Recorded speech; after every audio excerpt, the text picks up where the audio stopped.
Today is a Ninja Day, more specifically a Kawasaki Ninja, possibly the most famous name in the superbiking world.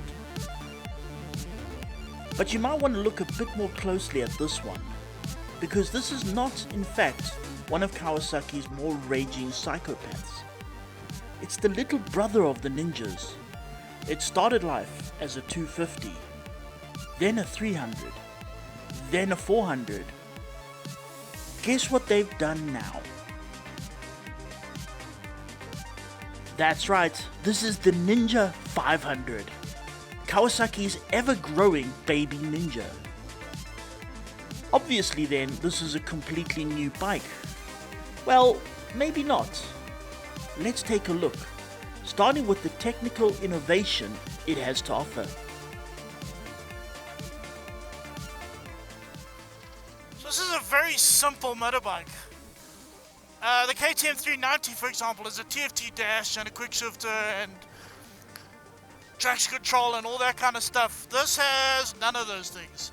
It's got this pretty sort of plain digital dash, and on there is just the stuff you need: the range, the trip meter, odometer. It's got a temperature gauge of the bike. It's got the time, which is very handy and nice.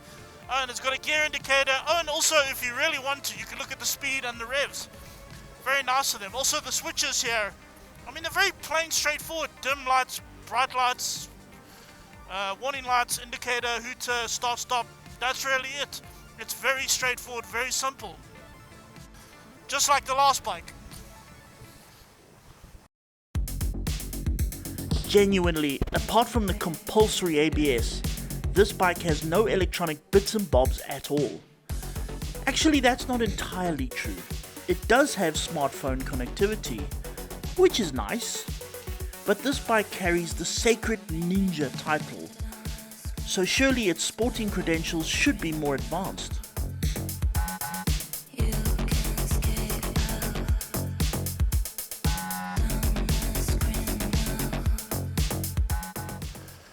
Kawasaki know their audience. I mean, they know you can race this thing, you can take it to the track, you can do all of that, but for largely you won't.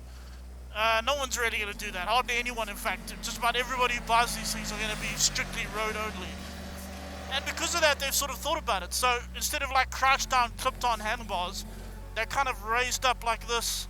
So I'm actually sitting pretty up straight. The foot pegs are a bit cramped, but not too bad. The wind resistance is not bad at all. And overall, I'm quite comfortable. The seat is softer and more comfy than many adventure bikes I've ridden. So it's really not bad at all. Just like the last bike.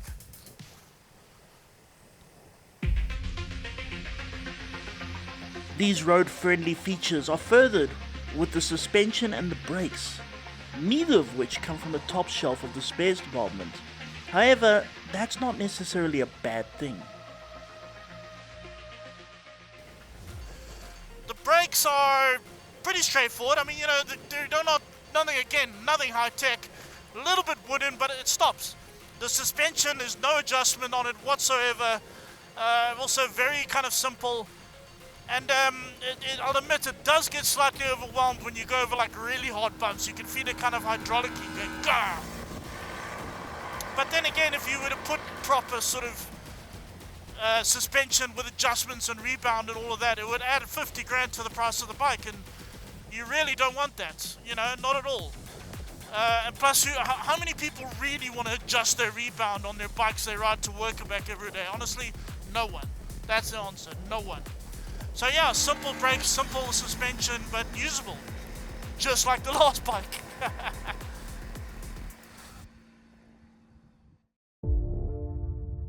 More so, the 500 makes use of a steel trellis frame. Now, bikes that follow a strict sporting creed generally have aluminium frames. While alley might be good for track use, but the steel trellis option offers two benefits that alley misses. One we will talk about later, but the one we want now is how stable the machine is. The top ninjas might use alley, but the distant cousins in the supercharged wing of the family, like the H2, the ZH2, and especially the H2R, all go the trellis route. And it seems to work. The 500 is as stable as a motorcycle can get. However, does it handle? Well, this thing turns like nothing.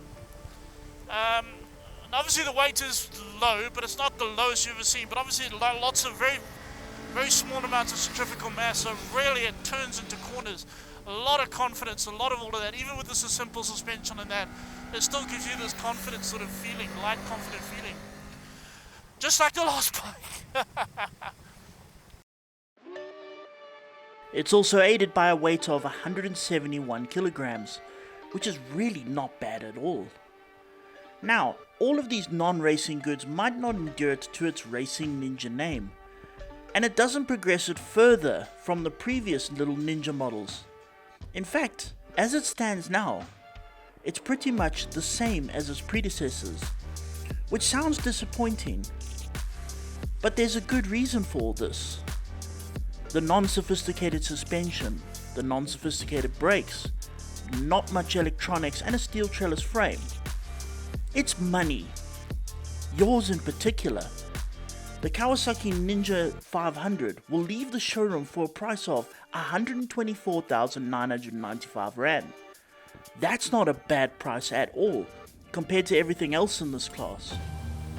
However, we have so far spoken only about the bits that have not advanced this motorcycle. Let's look at the bit of it that does make it stand out. So yeah, the big deal here is we go from 400cc to 500cc. Oh yeah. Well, not quite. You see, like much of the time when men brag about sizes, this one is somewhat exaggerated. The 500 again uses an air-cooled parallel twin motor, but with a capacity of 451cc, so a little short of the 500 mark. Then again, as far as this class goes, it produces some astronomical figures. For example, this machine pushes 51 horsepower and 43 Newton meters of torque. That's an increase over the last model of 52 cc's, 6 horsepower and 6 Newton meters of torque. That's a chunk of improvement. What I love about these motors, and this goes all the way from the 300 to this one now, is how spirited they are. I mean, it's not the fastest motor in the world ever. Top speed around 190 kilometers per hour or so. But the way it kind of works, it feels like it's giving you everything it has to offer. I mean, 190 is fast enough, you know. You can do Autobahn in 190. It also means you can hang with the bigger bikes. Unless they're doing 200 plus, you can kind of hang with the bigger bikes. That's important. The gearbox is incredibly smooth. Clutch is very light. And a great all-around package and all that. But here's the thing about it, is that it's not overpowering. I mean, you can ride this bike to its absolute limit. Whereas other bikes like ZX10s, those kind of things, you know, you're kind of riding to your limits, not the bikes. And there's a difference. It's intoxicating. It's like you enjoy it. It's kind of, you get this very kind of fulfilling feeling. Makes you feel good. Riding this thing to its absolute limit, knowing you can. That's very cool. However, we are missing something. Something that's staring us directly in the face. But here's the important thing. It looks damn cool. In fact, better than that, it looks like a ZX10. And that's very important. So here's the thing, right? We are riding Darth Vader Jr. You know, the little brother of Darth Vader. And that's the point. We're still in the same family. The Kawasaki family. And Kawasaki is the most mental of all the Japanese manufacturers. It's all about speed and power and that. Hence, that's all they gave this thing. More speed, more power. It's exactly in line with what Kawasaki does. And it's given you the look so you can line up with the ZX10s, with everything, and feel good about yourself. It's great. It's absolutely great. I love this machine.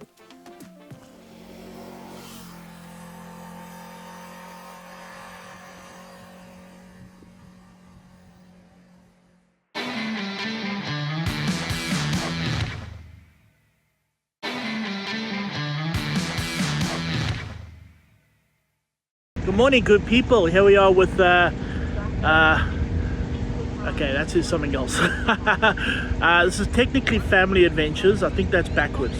Yeah, anyway, it says raising funds for cause, yes, something like that. Anyway, we're here with Family Adventures today. Nice busy day. If you turn this way, there you can see there's a parking lot. There's 100 and something people. We're out near, where we? Near Benoni, Kempton, somewhere like that, close enough.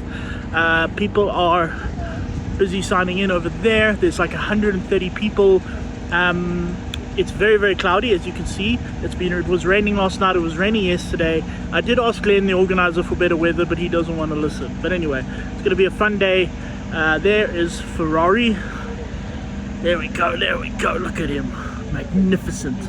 So Ferrari's over there. We're going to go riding with Ferrari today through all these, basically it's lovely, it's trail roads, going from here to near Cullinan, where we have lunch, and then we ride back again. Apparently it's going to be very wet, it's going to be very muddy, and I'm actually looking forward to this. It's going to be good fun. So yeah, let's see what happens. That's right, this is called the Cosmos Ride, organised by our mate Glenn Foley and his crew at Family Adventures. Starting off from the Barnstormers Model Flying Club, where gentlemen fly very expensive model planes. Don't pretend you're not a bit jealous. This ride is a real dirt exclusion, with people wearing fancy riding clothes on fancy dirt bikes that they have to trailer everywhere. But first, Glenn gives riders briefing, telling the assembled ladies and gents what's what. And then it was helmets on to find out what is what. As we left the parking lot, the clouds thickened and the drizzle started, and I learned an important lesson about tires. So here we go, it is very wet, and I'll be honest, I wouldn't mind full knobblies, that would be kind of nice. I've sort of taken one little fall, my fault, I didn't see how slippery it was. But it was small, it was easy, and sadly not on camera. But yeah, Ferrari's going. You just go along carefully. And then it got much worse. Whoopa, whoopa.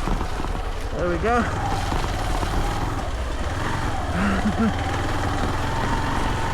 I'm not going to pretend this is easy, but we're getting there. Doing this, the front end's just kind of floating. I think I need some knobblies for this bit. Get knobblies for this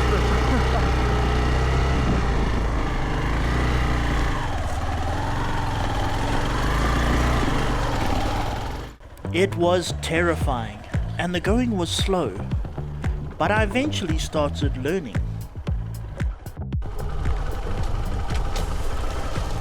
You see, this stuff is where it gets really slippery.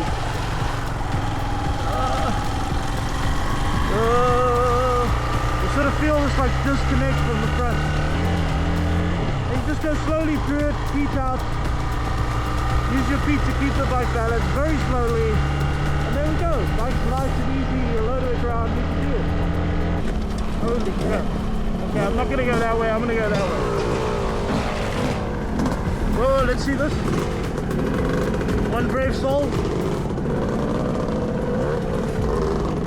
Go on then, be brave.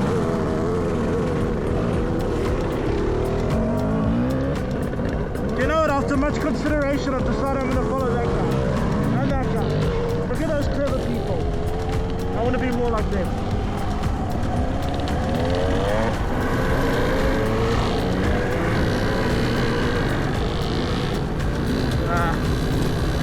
Here's the thing, very usually the middle of the puddle is less slippery than the outside. Little life hack.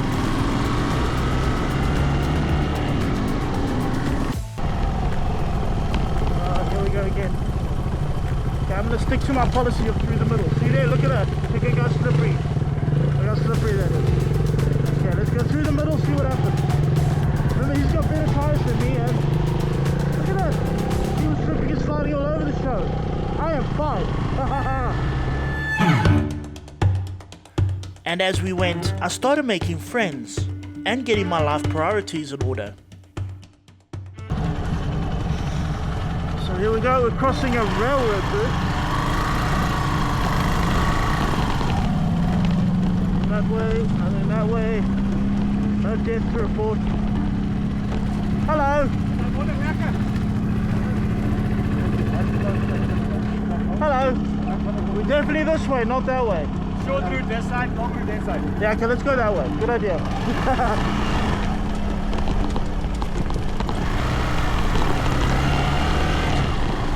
Lekker. These routes are so good, so they're railway maintenance roads, and they're not full of sort of clay. They're kind of usable sort of roads. Well, I don't know, we'll see. Maybe in a little while you'll see footage of me on my side. Wouldn't that be fun? I mean, not for me, obviously, I'd hate it, but for you, it's just, you know, you at home, you are the important people.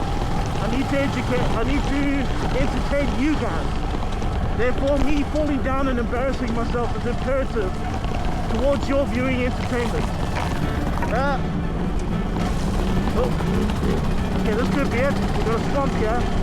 There's a group of very capable looking motorcycles and there's people around it, so this might go very badly. Hello! Say what? Oh, you should have told me. I would have already, you know.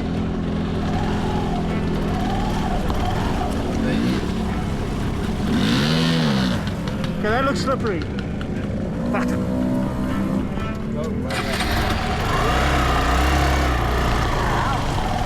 There we go. Aha! I didn't die. Not dying is good. Hello, hello. Hello, hello. Hey. Hello, hello. Hello, hello. Hello, hello. Such friendly people. I'm not gonna lie, the first part of this ride through the mud was tricky and I had my doubts. But by this point, I was starting to properly enjoy myself. You guys alright? Yeah. Awesome.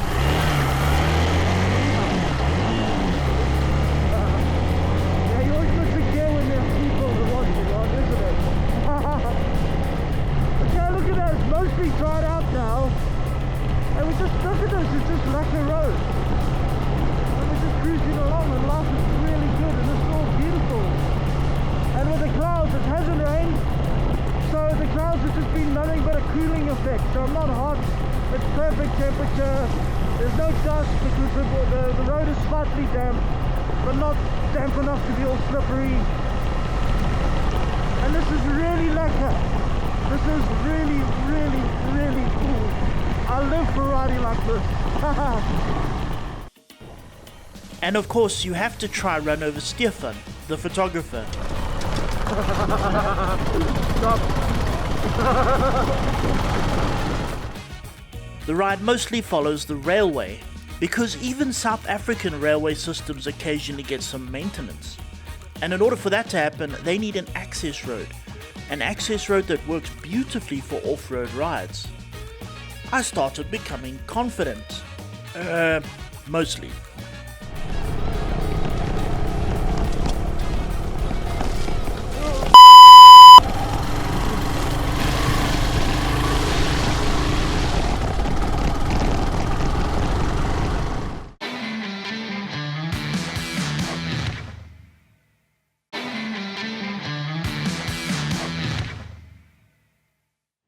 Welcome back. Before the break, you'll remember that Ferrari and I were tackling the Cosmos ride, and things are going well. We even had some time for some sightseeing.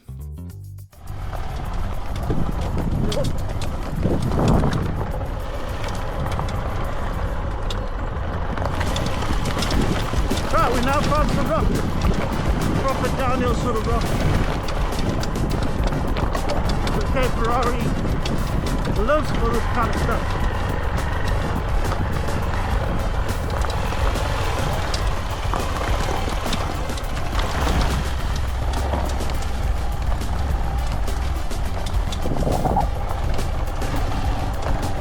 That.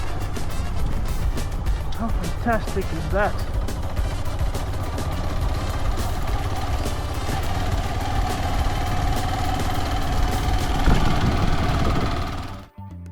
Despite the odd setback, things were really going well.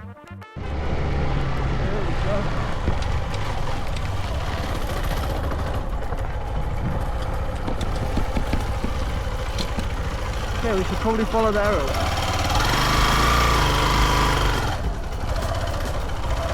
Arrow's no best. And we were meeting more friends. Okay, here we're coming across some civilization. This is Mark, he's got the backup car.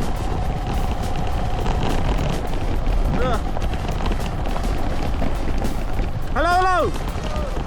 How are we doing? Oh, one piece. I know, amazing, isn't it? Oh. I had one little slide down. Yeah, there was 100 meters out of the gate. But since then, all good. Awesome. Lovely. See you later.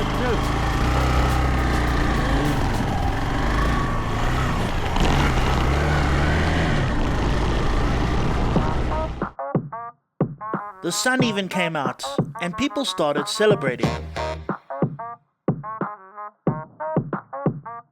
With just 2 kilometers to go, I was told that there was a giant bottleneck up front where even the top dirt bikes were having a hard time with the mud there. So I bravely used Ferrari's street legal status, and we arrived. And again, I was amazed at this little machine. It's been nearly 3 years since Ferrari, the fearless hero XPulse, and I started out. And he is still running and doing me proud. Here again on an adventure made for motorcycles much more dirt orientated than this. And here we are, muddy, but in one piece. The other heroes are the people from Family Adventures who put this ride on. It was friendly, fun, and professional. The routes were very clearly marked. There were marshals, sweepers, backup, and medics on hand. Not to mention that rides like these attract some of the best people in the world. I look forward to the next one. Maybe with knobbly tires.